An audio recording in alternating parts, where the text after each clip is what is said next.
Walang masama sa pagkakaroon ng ambisyon sa buhay. Pero minsan dinadala tayo nito sa kapahamakan. Lalo na kung hindi pala mapagkakatiwalaan ang mga taong tumulong sa atin. Ikaw, kabarangay, meron ka bang ambisyon sa buhay na gusto mong matupad? Dear Papa Dudut, magandang araw po sa inyo at sa mga kabarangay natin na nakikinig sa Barangay Love Stories. Itago nyo na lamang po ako sa pangalang Malin, 43 years old at nagtitinda ng tinapa at iba pang mga isdang pinatuyo dito sa palengke sa Quiapo. Tuwing tanghali ay hindi talaga mawawala ang pakikinig namin sa inyong programa at masasabi ko na naging parte na kayo ng araw-araw naming pagtitinda, Papa Dudut. Magkahalong saya at lungkot ang nararamdaman ko sa tuwing nakakapakinig ng mga kwento na ibinabahagi ng mga kabarangay natin. Isang araw ay naisip kong magpadala ng sarili kong istorya sa inyong istasyon. Buti na lamang at tinulungan ako ng anak ko para makapag-email sa inyong programa. Magsisimula ang kwento ko taong 2000 kung kailan 18 anyos pa lamang ako nang dalhin ng tiyahin ko dito sa Maynila mula sa probinsya namin sa Aklan. Bata pa lamang ay pangarap ko na talagang makatungtong sa lugar na ito dahil marami akong mga magagandang kwento na naririnig at nababasa tungkol sa Maynila. Pero dahil mahirap lang ang buhay namin sa probinsya ay natakot ako na baka hanggang pangarap na lamang ang lahat. Buti na lamang at minsang umuwi doon ang tiyahing ko na kapatid ng nanay ko para magbakasyon. Doon nakita at naranasan niya ang hirap ng buhay namin. Maswerte kasi siya dahil may negosyo siya ritong malaking sari-sari store at bakery dahil naglakas loob siyang lumuwas upang makipagsapalaran at magtrabaho noong kaedad ko lamang siya. Dito na rin siya nakapag-asawa kaya hindi ko mapigilang humanga sa kanya, Papa Dudut. Tapos, inalok niya ako kung gusto ko raw bang sumama sa kanya sa Maynila para tumao sa tindahan niya at ang sweldo ko ay ang pagpapaaral niya sa akin sa kolehiyo. Siyempre hindi na ako tumanggi at agad kong sinunggaban ang opportunity na yon, Papa Dudut.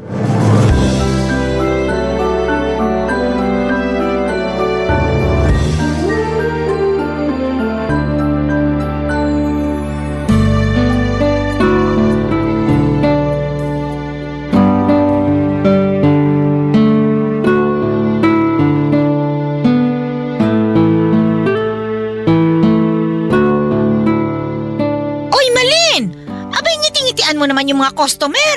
Baka isipin ng mga yan na tinatarayan mo sila. Hala, nginingitian ko naman po sila, Chang. Mabuti, pero kausapin mo pa rin. Para naman maging close mo. Mga suki ko na yan, mga yan eh. Dito lagi bumibili sa tindahan ko. Minsan nakikipagkwentuhan talaga yung mga yan.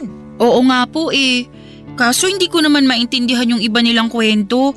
Basta na lang kasi sila nagsasalita tapos nagsasabi pa ng kung ano-ano. Abay, sakyan mo na lang. Ganun talaga yung iba eh. Baka walang kausap sa kanila. Kaya kung kani-kanino na lang nagkukwento. Pag nagkwento sa'yo, sagutin mo. Para lang kunwari nakikinig ka sa kanila. Aalis din naman yung mga yun. Sige po. Susubukan ko na po na mas makinig sa kanila. Ganyan talaga. Bawal dito sa tindahan ko yung hiya-hiya. Hindi ko lang po kasi mapigilan. Pakiramdam ko kakainin ako ng buhay ng ibang customer. Lalo na yung mga lalaki. Ha? Bakit naman? Kasi po kung makatingin para akong hinuhubaran eh. Sobra ka naman sa hinuhubaran. Baka naninibago lang sa'yo kasi nga bagong salta ka dito eh. Kahit siguro ako yung customer na makakita sa'yo, titinan din naman kita mula ulo hanggang paa. Ganun po ba talaga yung mga taga Maynila? Ano bang pinagsasasabi mo dyan? Yung grabe makatingin. Ay, hindi ka ba nakikinig? Siyempre, naninibago sa'yo kaya ganun yun. Pag nasanay naman sila sa pagmumukha mo, hindi ka na nila papansinin. Pasensya na po kasi naninibago lang din ako. Ay, alam ko naman yon. Pero sabi ko nga sa'yo, bawal dito sa tindahan ko yung hiya-hiya. Hindi lang naman dito sa tindahan ko, no? Kundi sa buhay na rin. Alam mo ba, dumaan din naman ako sa edad mong yan nung araw. At aaminin ko ha, medyo mahihiyain din ako. Lalo na nung bagong salta lang ako rito sa Maynila. Pero sinantabi ko yung hiya na yun. Kinapalan ko yung mukha ko para makapaghanap ng matinong trabaho at kumita ng pera. Tapos, nilakasan ko lang din ang loob ko na talagang makipagsapalaran sa negosyo. Kaya nga naitayo ko tong tindahan at bakery ko eh. Mahirap po ba? Mahirap ang ano? Yung pinagdaanan nyo nung araw? Abay oo naman! Sobrang hirap! Palagi nga akong umiiyak nun kasi may pagkabalat sibuyas ako. Lalo na pag pinagagalitan ako ng amo ko nung nagtatrabaho ako sa karinderya bilang dishwasher at servidora. Naku po! Ang sama-sama ng loob ko talaga sa kanya. Pakiramdam ko, pinahihiya niya ako nun sa ibang mga customer namin. Pero napagtanto ko na pinangangaralan lang niya pala ako. Pinagsasabihan niya lang ako ng dapat at hindi ko mga dapat gawin para matuto ako. Aba, simula noon, tinandaan ko lahat ng mga sinabi niya at dinala ko yun sa puso ko hanggang ngayon. Ang galing nyo naman po. Abay, oo naman. Kasi nga, tinapangan ko. Tinatagan ko yung loob ko. May gusto kasi akong patunayan sa sarili ko noon.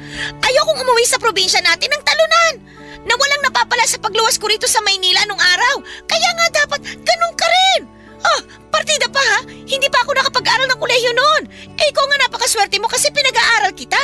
Kaya nga po nagpapasalamat ako sa inyo ng husto. Walang anuman yon. Sadyang naawa lang talaga ako sa nanay mo. Kasi nga, sobrang hirap ng buhay ninyo sa probinsya natin eh. Nanay mo rin naman kasi ang may kasalanan. Hindi sumama sa akin dito nung araw at mas piniling manatili dun sa lugar natin. Kesyo, ayaw daw niya rito, magulo raw at ayaw raw niyang iwan yung magulang namin. Yan, tinamang napala niya. Nakapag-asawa ng mahirap at nagtitinda na lang ng tinapa para mabuhay. Wala naman po sigurong masama sa pagtitinda ng tinapa. Marangal naman pong trabaho yun, Chang. Marangal nga, pero mababa ang kinikita. Maliit. Kaya kayo isang kahig, isang tuka eh. Simula ngayon, dapat baguhin mo na yung pag-iisip mo. Dapat, kung magkakaroon ka ng ambisyon, abay taas-taasan mo na. Nagkakaintindihan ba tayo? Opo, naiintindihan ko po lahat ng mga sinabi nyo. Ay, mabuti naman. Ayoko sa lahat yung mahina ang kukote at saka mabagal umintindi. Ayusin mo ha. Binida pa naman sa akin ng nanay mo na matalino ka raw. Pangako po na aayusin ko na yung pagtatrabaho ko rito at saka yung pag-aaral ko po. Mabuti naman. Dapat lang. Wag na wag mong sasayangin ang oportunidad dahil minsan lang yan kung dumating sa buhay natin.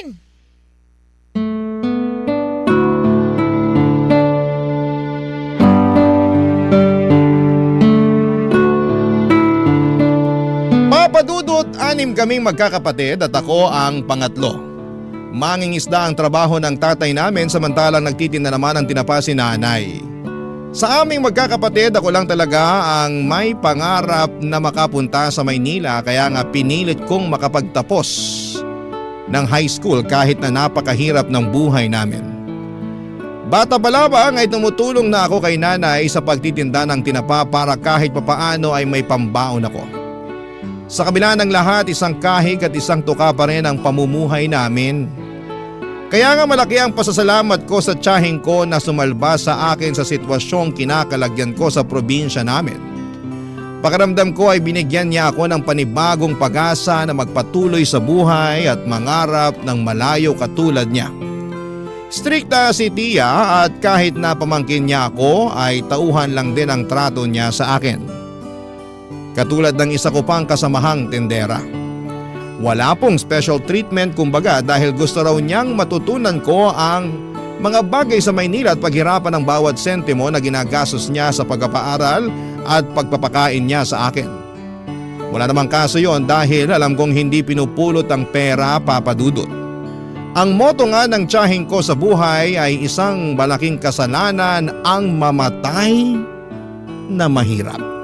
Hindi nagtagal ay naging motto ko na rin yon sa buhay. Habang nagtatrabaho ako sa tindahan ay pumapasok ako sa isang university sa Maynila at kumuha ako doon ng kursong may kinalaman sa pagnenegosyo. Dahil gusto kong magtagumpay sa larangan na yon pagdating ng araw. Kapag walang klase ay abala naman ako sa pagtatrabaho sa tindahan ng tiyahing ko at kahit na nakakapagod ay iniisip ko na lamang na magbubunga rin ang lahat ng pinaghirapan ko pagdating ng panahon. Sabi nga ng nanay ko ay hindi naman sa lahat ng araw ay nagtatanim tayo. Darating din daw ang takdang panahon na aanihin natin ang lahat ng tinanim natin. At yun lang ang palagi kong iniisip. Kaya nga nagsikap talaga ako sa pag-aaral at nagsipag sa pagtatrabaho, Papa Dudut.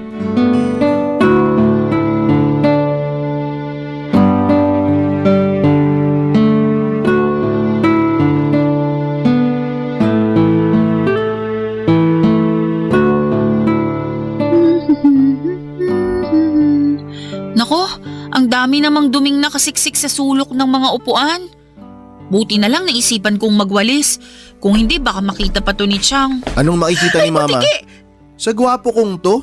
Mukha akong butiki sa'yo? Hindi ko naman sinasadya, Jordan. Nagulat lang kasi ako dahil nandyan ka pala.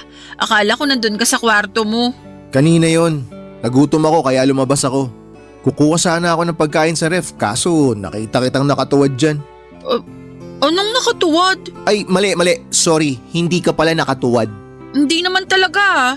Pero nakaano ka? Ano, yung pinapakita mo yung balakang mo, tsaka… Wala akong pinapakita, nagwawalis ako.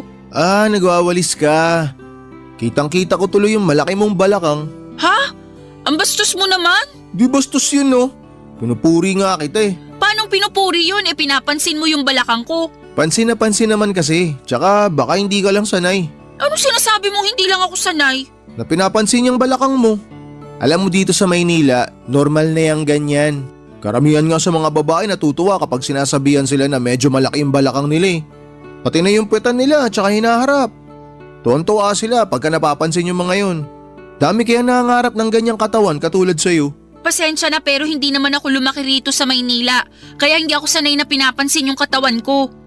Probinsyana ka nga pala kasi kaya hindi ka sanay. Wala naman sigurong masama sa pagiging probinsyana, di ba? Wala nga. Pero kung kumilos kasi kayo para kayong nasa panahon ng kopong-kopong. Masyado kayong konserbatibo na wala na sa lugar. Lahat na lang binibigyan nyo ng mali siya. Para sa kaalaman mo, hindi lahat ng nasa probinsya ay konserbatibo. At saka hindi kasalanan ng isang babae na maging konserbatibo siya. Ibig sabihin lang nun, may respeto siya sa sarili niya. Pag hindi ba konserbatibo, wala nang respeto sa sarili? Depende kung paano mo titignan. Pero sana marunong ka ring rumispeto sa iba. Depende yun sa tao kung rerespetuhin ko. Pero kung ikaw, wag na lang. At bakit naman? Bakit? Sino ka ba? Hindi ka nga taga rito eh. Papaalala ko lang sa'yo probinsyana ka na nakapunta rito sa Maynila kasi naawa sa'yo yung nanay ko. Kung di naman dahil sa kanya, kung di kanya dinala dito, sigurado ako na habang buhay kang mabubulok dun sa probinsya nyo. Sobra ka naman magsalita. Hindi ka ba tinuruan ng mabuting asal? Di kasi halata sa'yo eh. Wala ka bang naintindihan sa mga sinabi ko? Depende sa tao kung sino ang rerespetuhin ko. Malas mo, hindi ka kasama dun. Arte-arte mo, hindi ka naman maganda. Anong sabi mo? Hindi ka na nga maganda, bingi ka pa. Alam mo, buti na lang, makurbay ang balakang mo. Kaya pwede na rin. Ano pwede na rin? Napakabastos mo naman. Oy, kumalma ka nga. Nagbibiro lang ako. Hindi nakakatawa yung biro mo. Nakaka-offend kaya. Ganyan pala mga probinsyana, no? Walang sense of humor. Bastos ka talagang magsalita. Hindi ako bastos. Sensitibo ka lang. Ay nako, makakuha na nga ng pagkain dito sa ref. Wow, hindi lang malaki. Malambot din. Napakabastos mo! Isusumbong kita kay Jack! Sige, subukan mo. Malalagot ka sa akin. Bakit? Anong gagawin mo? Malalaman mo kapag nagsumbong ka. Kaya kung ako sa'yo, isara mo yung bunganga mo. Yan, ganyan. Manahimik ka. Kung ayaw mong gumulo yung buhay mo dito. Hoy, makinig ka. Mula ngayon, matuto kang iayon yung kaartihan mo sa ganda mo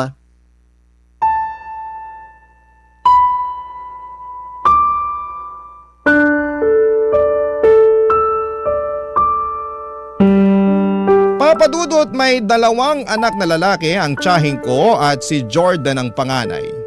Nasa 3 taon na siya noon sa kolehiyo at sa parehong eskwelahan kami nag-aaral. 21 years old na ang pinsang kong yon. Malaking lalaki po si Jordan kung ilalarawan ko. May itsura pa at hindi ko gusto ang galawan lalo't may pagkamayabang ito. Napapatanong nga ako sa sarili ko noon kung ganon talaga ang mga kalalakihan na pinanganak at lumaki sa Maynila. Yun bang presko ang ugali at may pagkahambog? Hindi naman sa nilalahat ko, Papa Dudut, pero ilan din sa mga kaklase ko, mapa lalaki man o babae, ay ganon ang pakikitungo sa akin. Sa totoo lang ay hindi ako komportable kapag nasa paligid ako ng pinsang kong si Jordan. Kakaiba kasi siyang tumingin at pakiramdam ko ay binabantayan niya ang bawat galaw ko. Noong una iniisip kong baka gusto lamang niya akong makilala ng mas malalim dahil nga sa magpinsan kami. Kaya nga lang habang tumatagal ay kinukutuban ako ng hindi na maganda sa kanya. Sa kabila ng lahat ay pinilit kong isantabi ang nararamdaman kong yon dahil ayaw ko siyang pag-isipan ng masama. Kahit minsan na nga na nabastos niya ako, Papa Dudut.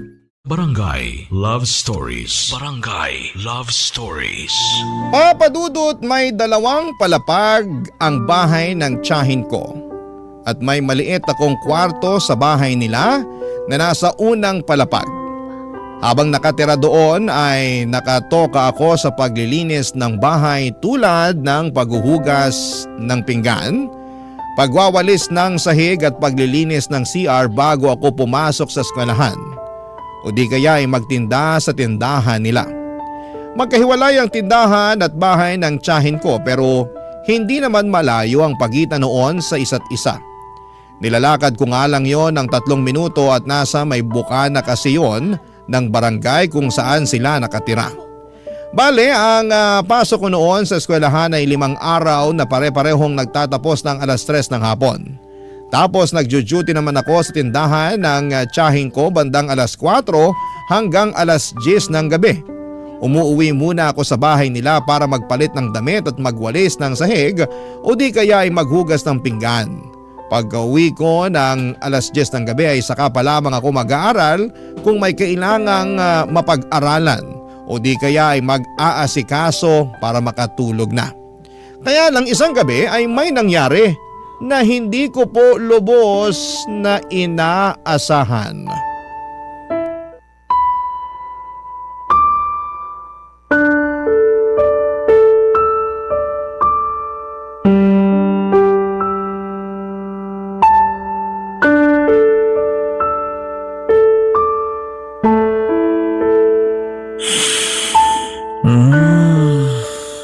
Bang-bang mo naman. Ang sarap nito, halik-halikan. Ano ginagawa mo? Shhh! Huwag kang maingay. Mamaya may makarinig sa atin eh. Aray! Bakit mo ako tinadyakan? Nagtatanong ka pa talaga? Ikaw, bakit ginawa mo sa akin yan? Ginawa sa'yo ang ano? Yung pumasok dito sa kwarto ko, tapos hinahalik-halikan mo pa yung hita ko! Hoy, pwede ba hinaan mo yung bibig mo?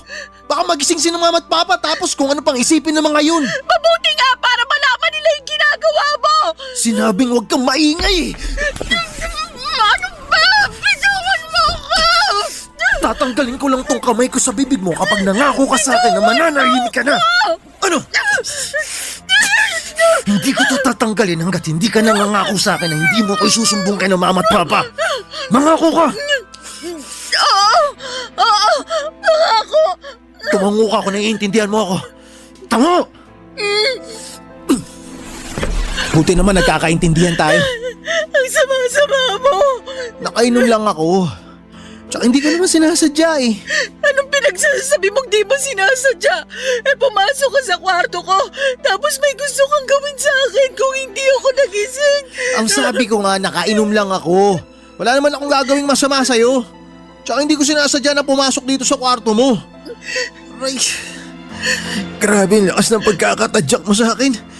Sakit ng tagiliran ko. Tulang pa nga yan! Dapat sa'yo sinusumbong sa mga magulang mo para malaman nila na meron silang manyakis na anak. Sinong manyakis? Sino pa ba? Eh di ikaw? Uulitin ko lang ha. Wala akong ginawang masama sa'yo. Tsaka ipapaalala ko lang na nasa bahay ka namin. Kung magsusumbong ka, sigurado ka bang maniniwala ang mga magulang ko sa'yo? Baka nakakalimutan mo kung sinong anak sa ating dalawa. Ang sama-sama mo! Masama na kung masama, wala akong pakialam. Pag nagsumbong ka kay mama, gagawin ko lahat, mapalayas ka lang dito sa bahay namin. Baka gusto mo bumalik sa probinsya nyo para magtinda ka na lang din ng tinapa kasama ng nanay mo. Siyempre hindi. Kaya nga ako sumama sa mama mo para magtrabaho rito kapalit ng pagpapaaral niya sa akin. Pero sana naman kahit probinsyana lang ako at mahirap lang ang buhay namin sa probinsya, matuto ka pa rin rumispeto. Hindi ka nga kasi karespe-respeto. Nakainom lang ako kaya dito ako pumasok sa kwarto mo. Kaya medyo hindi ako nakapag-isip ng matino. Ang bata mo pa, pwede ka na bang uminom at magpakalaseng? Oo naman, matanda na ako. Pwede ko nang gawin kahit na anong gusto ko. Ayusin mo yung pagdadala ng alak. Hindi yung imbis na sa tiyan mapupunta ay umaakit sa ulo mo kaya apektadong pag-iisip mo. Manahimik ka na, dami mong sinasabi. Totoo naman eh. Ay, pupunta na nga ako sa kwarto ko. Wala naman ako mapapala sa'yo. Umalis ka na at huwag ka nang babalik. Bakit naman ako babalik? Taas naman ang tingin mo sa sarili mo. Kala mo maganda ka? Pangit mo, tanga. Alis na sabi! Oo, eto na, alis na. Masyado ka namang atat. Eto, lalabas na nga oh. Sa susunod maglalak ka na ng kwarto mo ah. Bida-bida ka rin eh. Baka mamaya sinadya mo lang talaga na hindi ilak tong pinto para may makapasok dito sa kwarto mo. Anong pinagsasabi mo? Nakalimutan ko lang ilak yung pinto ko pero hindi ibig sabihin basta-basta mo na lang akong papasukin dito. Kasalanan mo naman pala eh. Sisihin mo sarili mo. Huwag ka nang bibintang ng ibang tao. Papa Dudut, siguro'y nakatulog na ako noon ng ilang oras nang mangyari ang pagpasok ni Jordan sa kwarto ko. Hindi ko na maalala kung nakakandado ko or nakandado nga ba ang pintuan pero mukhang hindi dahil sa sobrang pagod. Kaya siguro'y nakapasok na siya. Gulat na gulat ako at takot na takot dahil sa ginawa niya sa akin ng gabing yon. Nasa impluwensya pa siya ng alak at pinagbantaan pa ako na huwag magsumbong sa tiyahin ko kundi ay mananagot ako sa kanya. Ewan ko Papa Dudut pero para na lamang akong napipi at napatango na lamang sa kanya bilang pagsang-ayon ng gabing yon. Tapos ay kita ko sa pagmumukha niya na wala siyang pagsisisi. Tiningnan niya pa ako ng masama saka sarkastikong tumawa bago lumabas ng kwarto ko. Pagkalabas niya ng pintuan ay dali-dali ko yung kinandado sabay halukip-kip ng sarili ko. Tandang-tanda ko na hindi ako masyadong nakatulog ng maayos ng gabing yon. Hanggang mag-umaga sa takot na maulit pa ang mga nangyari, Papa Dudut.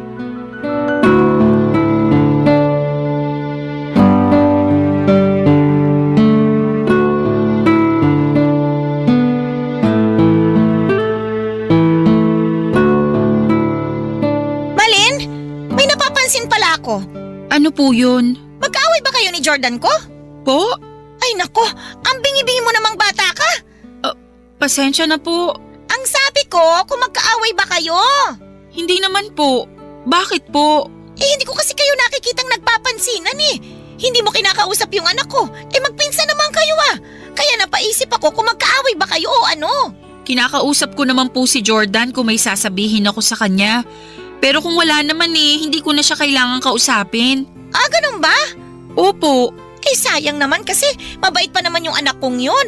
Alam mo ba, paborito ko yan kesa dun sa kapatid niya eh. Pero pareho ko naman silang mahal dahil mga anak ko sila. Kaya lang, natatangi talaga yang si Jordan. Lagi ko nga yung ipinagmamalaki sa mga kumari at mga suki ko. Okay po. Anong okay po? Yan lang ba ang sasabihin mo sa dami ng mga sinabi ko? Wala naman po akong ibang masasabi tungkol kay Jordan, kaya sumang-ayon na lang po ako sa inyo. Sa bagay, tama ka rin naman. Ay nako, ipinagmamalaki ko talaga yung anak ko na yon. Napakasipag sa pag-aaral, mabait, simula pagkabata, masunurin yan, at saka marunong rumispeto. Ano ba yung binubuntong-buntong hininga mo dyan? Naiinis ka ba? Sorry po, hindi ko lang napigilan. Bakit ka naiinis? Kanino? Sa akin ka ba naiinis? Ha? Opo, kasi kung makapagsalita kayo, kung makapagsabi kayo ng mabait at marunong rumispeto yung anak nyo, parang kilalang-kilala nyo na siya. Ha? Anong sabi mo? Kung alam nyo lang sana yung ginawa ng magaling yung anak, baka magbago yung tingin nyo sa kanya. Bakit? Ano bang ginawa ng anak ko? Tsaka kanino? Sa'yo? Opo. Teka, bakit ka ba umiiyak dyan? Ano bang ginawa sa'yo ni Jordan? Binastos niya ako nung bagong dating pa lang ako rito. Tapos nung nakaraang gabi lang pumasok siya sa kwarto ko para pagsamantalan. Bakit niyo po ako sinampal? Oo, kasi abay pinagbibintangan mo yung anak ko eh. Hindi ko po pinagbibintangan si Jordan. Totoo pong ginawa niya yun sa akin. Hindi ako naniniwala sa mga sinasabi mo. Gumagawa ka lang ng kwento. Bakit ko naman po gagawin yun? Ako nga yung agrabyada rito. Anong ikaw? Hoy, maghinay-hinay ka sa pagbibintang mo, Malin, ha? Hindi ganyan ang pagkakakilala ko sa anak ko. Hindi ka ba nakikinig sa mga sinabi ko? Mabait si Jordan! Marunong siyang rumispeto! Akala nyo lang yon, pero may tinatagong kabanyakan yung anak nyo. Pag hindi ka tumigil, palalayasin kita sa pamamahay ko! Ako na nga po yung naagrabyado. Ako pa yung palalayasin nyo. Malamang! Alam nga naman yung anak ko. Anak ko yun! Ikaw ay pamangkin ko lang! Kaya anumang oras, pwede kitang pauwiin sa probinsya natin! Please po, huwag niyo akong pauwiin sa amin sa probinsya. Ayoko po doon. Oh, ayaw mo pala pero bakit ganyan ang ugali mo? Kami na nga nagpatira sa'yo rito. Sinisiraan mo pa yung anak ko. Abay, napakawalang utang na loob mo naman. Hindi ko po sinisiraan ang anak niyo. Paninirang puri yan. Tsaka, wala ka namang ebidensya eh. Sigurado ako na napanaginipan mo lang yon. Ganyan din ako nung kaedad mo. Madalas akong bangungutin. Tapos akala ko nangyari talaga sa akin sa tunay na buhay. Pero panaginip lang pala ang lahat. Hindi po yun panaginip. Alam ko po. Sigurado po ako. Panaginip lang yon. Baka masyado ka lang pagod. Nung natulog ka, kaya na naginip ka ng masama. At saka, akala mo ba, hindi ko napapansin yung pagiging lutang mo? Po? Ano naman pong kinalaman nun? Malaki! Kasi nakikita ko na napakabagal mo mag-isip. Kapag may mga customer tayo, hindi mo kaagad naaasikaso kasi nakatulala ka lang dyan. Siguro nga dahil puyat ka. Ayusin mo kasi yung tulog mo! Papa Dudut, hindi ko na napigilan ang bibig kong makapagsabi ng totoo para kontrahin ang mga sinabi ng tiyahing ko tungkol sa anak niya. Alam kong nangako ako sa pinsang ko na mananahimik pero sa tuwing nakikita ko siya sa bahay, ng tiyahin ko ay bumabalik yung mga kasalanan niya sa akin. Bukod doon ay mukha rin naman siyang hindi nagsisisi. Kaya nga hanggat maaari ay ginagawa ko ang lahat ng paraan para lamang hindi magkaroon ng interaksyon sa kanya. Pero imposible naman yon dahil nakatira kami sa isang bubong, kaya nga alam kong mapapansin ng tiyahing ko na iniiwasan ko si Jordan. At dahil tinanong na niya kung bakit ay nasabi ko na nga ang kadahilanan. Pero laking gulat ko nang magalit sa akin ang tiyahin ko. Tinawag niya akong sinungaling at inakusahang gumagawa ng kwento. Kaya naman nasaktan ako ng husto, Papa Dudut. Mas masakit pa yung naramdaman ko sa kaloob-looban ko kesa sa sampal na ibinigay niya sa akin, Papa Dudut. Barangay Love Stories. Barangay Love Stories. Papa Dudut, dahil sa mga nangyari ay nagbago na lang bigla ang pakikitungo sa akin ng tiyahin ko. Akala ko nga ay papalayasin na niya ako sa kanila pero hindi naman pala. Pinag-aral pa rin niya ako at nagtatrabaho pa rin ako sa tindahan niya. Pero lalo niya akong trinato na parang hindi na niya ako kaano-ano, kaya naman labis akong nalungkot, Papa Dudut. Inisip ko pa nga na sana nananahimik na lamang ako at pinalagpas ang ginawang kabastusan ng aking pinsan at sana'y hindi ko na lang sinabi sa tiyahin ko. Mabilis na lumipas ang 4 na taon nang makapagtapos na ako sa kolehiyo. Plano ko na noong maghanap ng ibang trabaho para makaipon ng pera at makabukod na, pero hindi naging ganon kadali ang pakikipagsapalaran ko sa paghahanap ng mapapasukan, kaya sa bahay pa rin ang tiyahin ko ako umuwi. Tumutulong pa rin ako sa tindahan niya nang walang bayad. Hindi na sa bahay nila nakatira si Jordan matapos nitong makipag-live-in sa girlfriend nito 1 taon pagka-graduate niya sa college.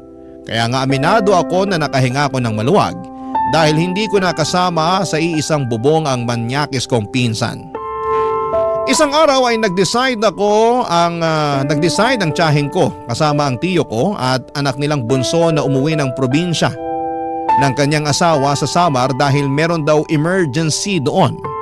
Hindi ko na alam kung ano yung emergency pero sa akin nila ibinili ng bahay nila. Nabantayan ko raw hanggang makauwi sila. Wala naman problema sa akin yon lalo't 5 araw lang naman sila noon. Kaya lang nung huling gabi na nila sa probinsya ay umuwi na lang sa bahay si Jordan. Nalasing na naman. At ako kaagad ang pinagdiskitahan niya matapos ko siyang pagbuksan ng pinto. Tinulak niya ako sa sofa at agad na pinatungan. Pero bago pa siya may magawa sa akin ay natuhod ko na ang kanyang pagkalalaki. Tapos mabilis akong tumakbo sa kusina para kumuha ng kutsilyo sabay tutok sa kanya. Doon na siya nahimasmasan at nakipag-areglo sa akin. Nagsorry siya at nakiusap na ibaba ko na ang kutsilyo. Wala naman talaga akong plano na saksakin siya pero namumuro na siya ng mga panahong yon. Nagawa lang daw niya yon dahil nilayasan daw siya ng kinakasama niya pero hindi ko na siya pinakinggan. At agad akong nagkulong sa kwarto ko ng gabing yon. Kinabukasan ay maagang dumating si Tia sa bahay Papa Dudut.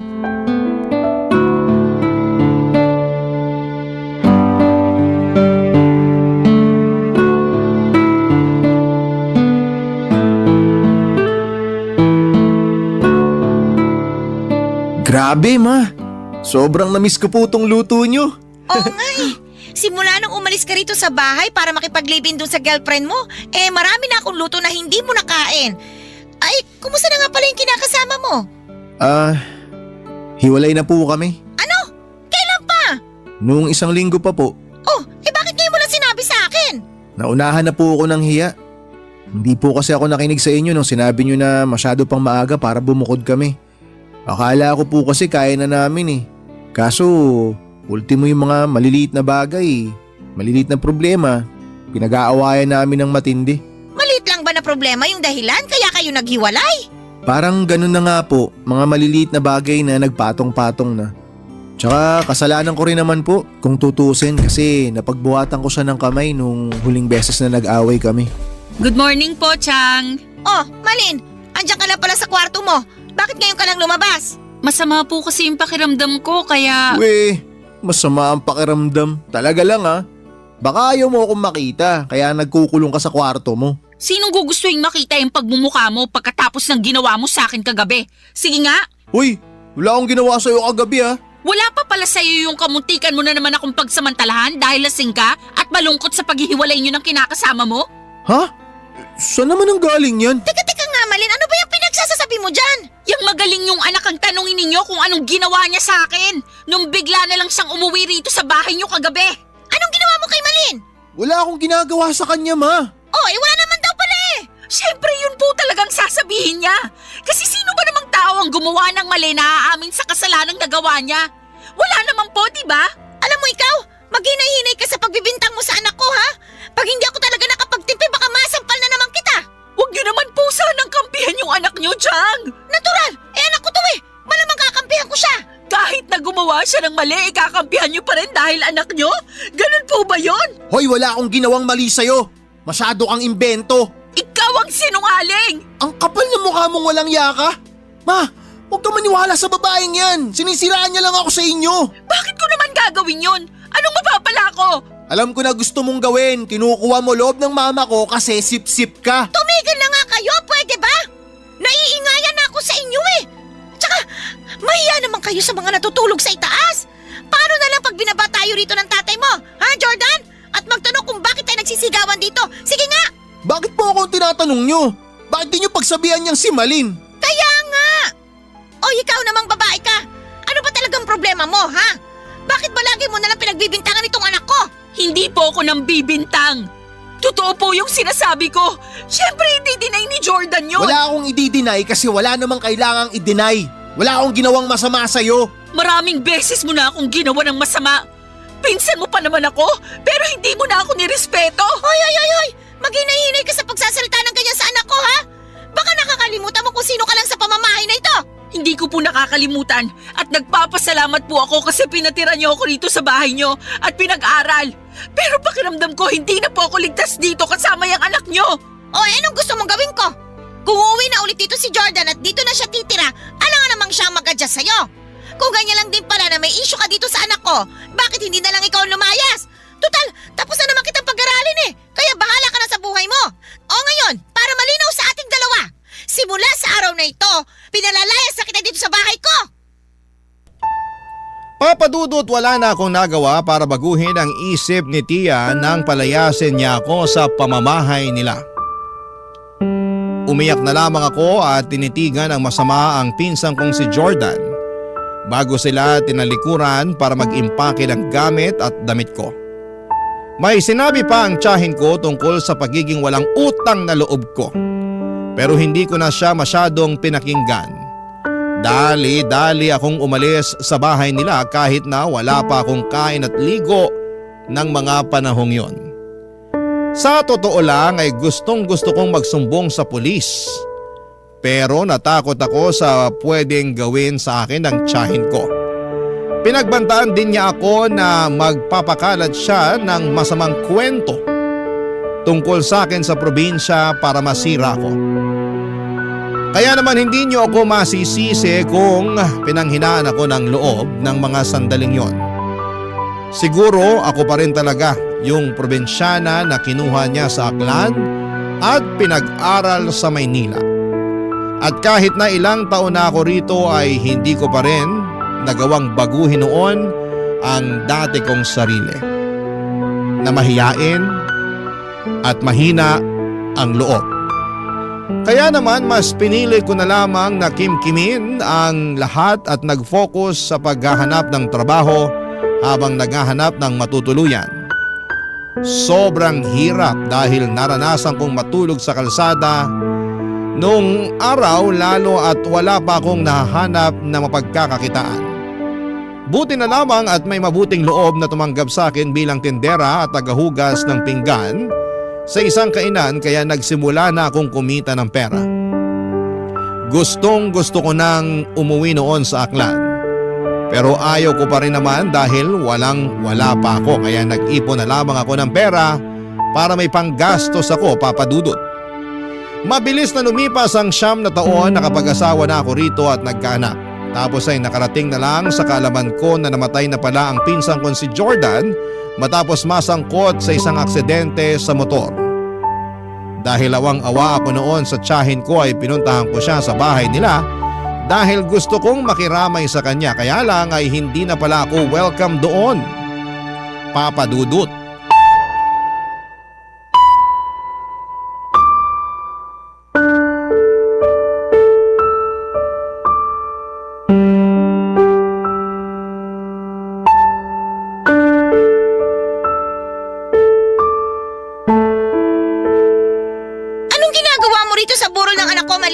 Gusto ko lang naman pong makiramay sa pagkamatay ni Jordan kaya nagpunta po ako rito.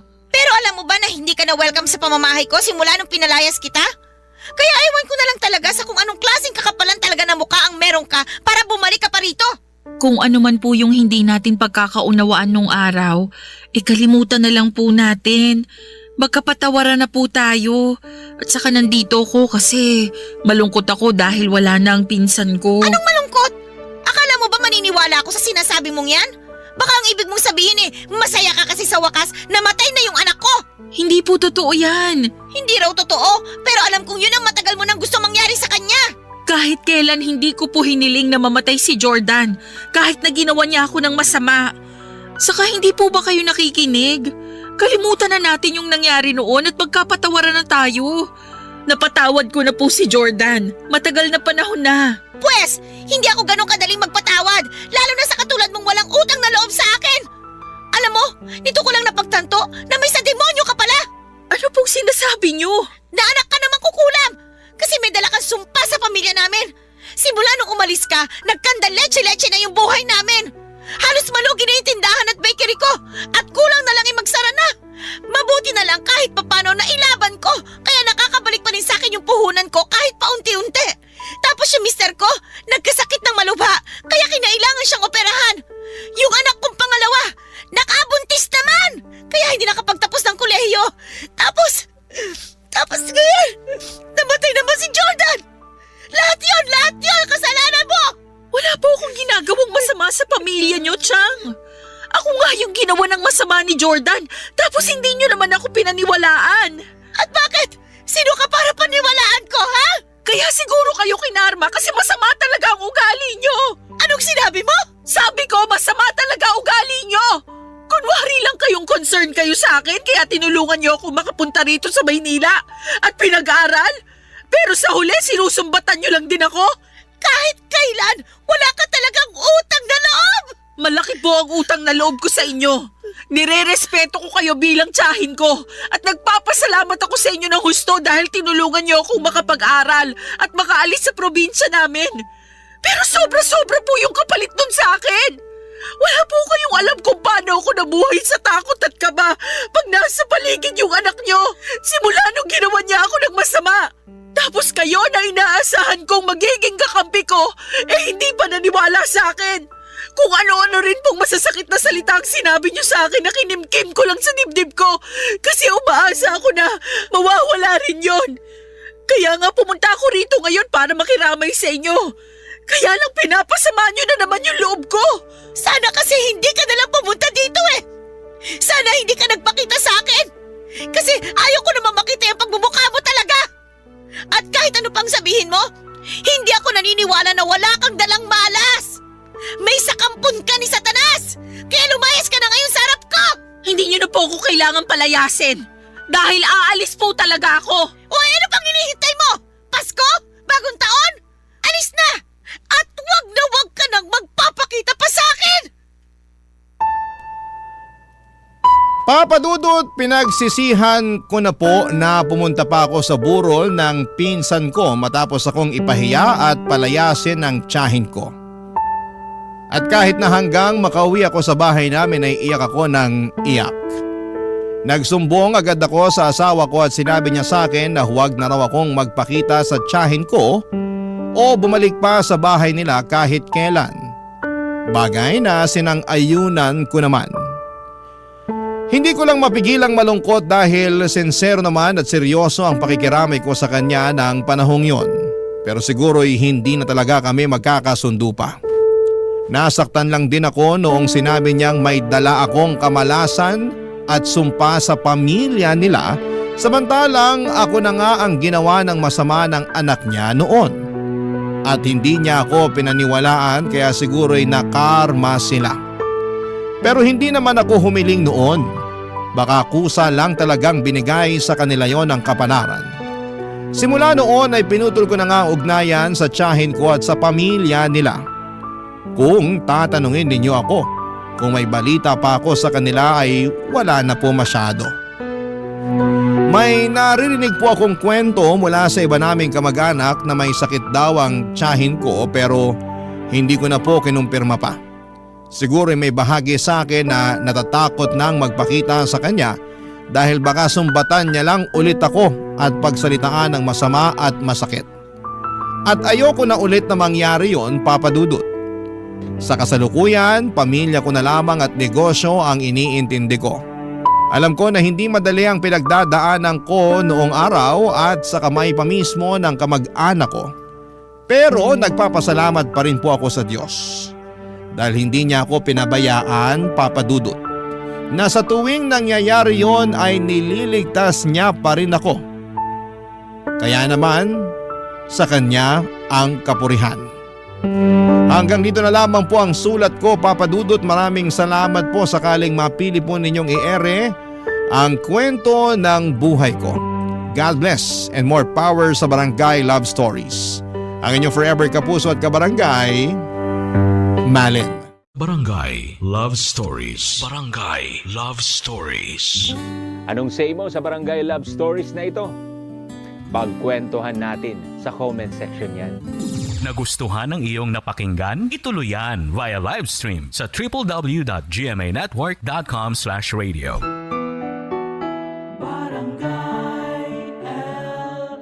In Mega Manila, 97.1